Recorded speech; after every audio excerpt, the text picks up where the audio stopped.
শুক্রবার সিআইটিউর ৫৬তম প্রতিষ্ঠা দিবস। ১৯৭০ সালে কলকাতায় আজকের দিনে প্রতিষ্ঠা হয়েছিল সিআইটিইউ। রাজ্য সিআইটিউর উদ্যোগে আজকের দিনটি পালন করা হয়। প্রথমে সিআইটিইউ রাজ্য দপ্তরে পতাকা উত্তোলন করেন রাজ্য সভাপতি মানিক দে। পরবর্তীতে বর্তমান পরিস্থিতি নিয়ে অনুষ্ঠিত হয় এক আলোচনা সভা।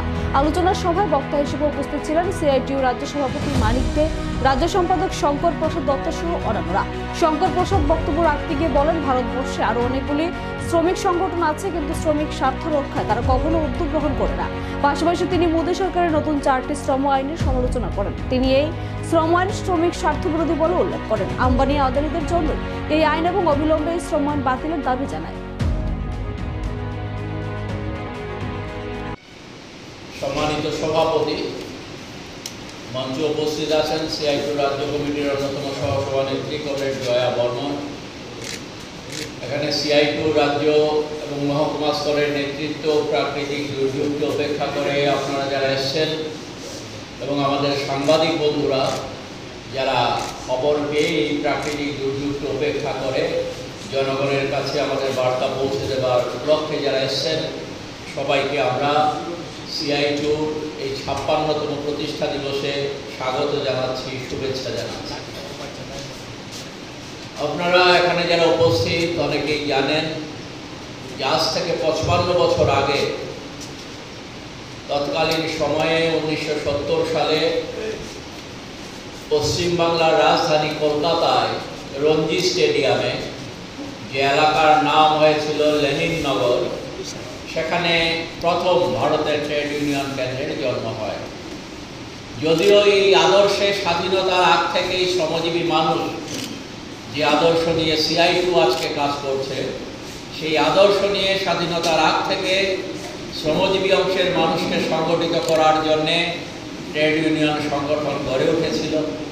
পরবর্তী সময়ে ভারতবর্ষের ওই সময়ের বাস্তব অবস্থার পরিপ্রেক্ষিতে শ্রমজীবী মানুষের স্বার্থ রক্ষার লক্ষ্য নিয়ে আমাদের সংগঠন জন্ম নিয়েছিল আজ থেকে ৫৫ বছর আগে। এই সময়ের মধ্যে আমরা দেখেছি যে আমাদের সংগঠনে প্রসার অনেক হয়েছে। আজকে সারা ভারতবর্ষে ৬৫ লক্ষের উপর শ্রমিক তারা স্বতঃস্ফূর্তভাবে এগিয়ে এসে ভারতের ট্রেড ইউনিয়ন কেন্দ্রের সর্বপদ সংগ্রহ করেছে।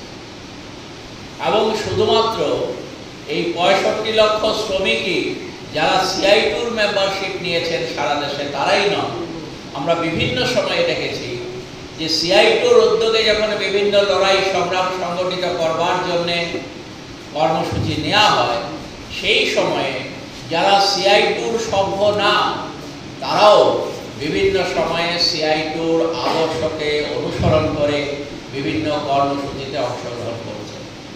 আমাদের দেশে অনেক শ্রমিক সংগঠন আছে। সব শ্রমিক সংগঠন শ্রমিকের স্বার্থ রক্ষা করার জন্য কাজ করে না, নামে শ্রমিক সংগঠন, কিন্তু বিভিন্ন সময়ে শ্রমিকদের স্বার্থ দৃঢ়ভাবে দেখার জন্য যে উদ্যোগ নেওয়া দরকার, সেই উদ্যোগ সব সময় সবাই নিতে পারছেন না। কিন্তু আজকের এই সময়ে দাঁড়িয়ে যখন আমরা দেখছি ভারতবর্ষে বর্তমান যে সরকার, বিজেপি পরিচালিত সরকার, তাদের একমাত্র লক্ষ্য হলো ভারতবর্ষের অল্প কিছু ধনী মানুষের ধনকে অনেক উপরের দিকে নিয়ে যাওয়া, এই লক্ষ্য নিয়ে যারা কাজ করছেন, সেই সরকার শ্রমিকদের সর্বনাশ করবার জন্যে একের পর এক সিদ্ধান্ত তারা গ্রহণ করে চলেছে। আপনারা জানেন সবাই যে 2019 এবং 20 সালে আমাদের দেশে শ্রমজীবী মানুষের চূড়ান্ত সর্বনাশ করবার জন্যে ভারতবর্ষের সরকার 4টি শ্রম কোড তৈরি করেছে।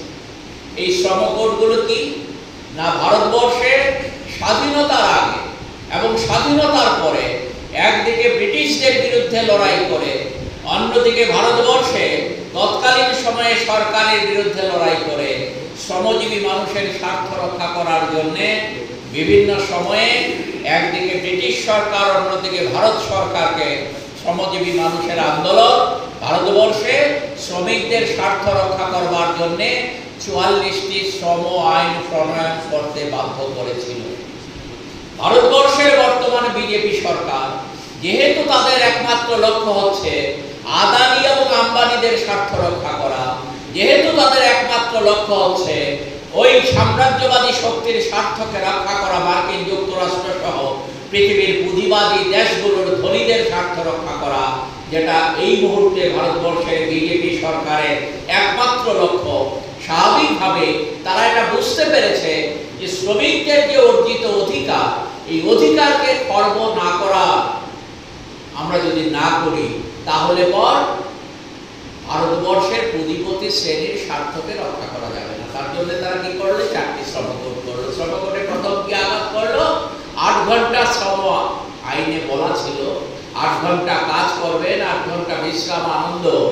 তার জন্য লড়াই হয়েছে পৃথিবী জুড়ে, এবং পৃথিবীর অনেক দেশে শুধু আজকে 8 ঘন্টা নয়, কোথাও 6 ঘন্টা 7 ঘন্টা কাজ শ্রমিকদের করতে হয়।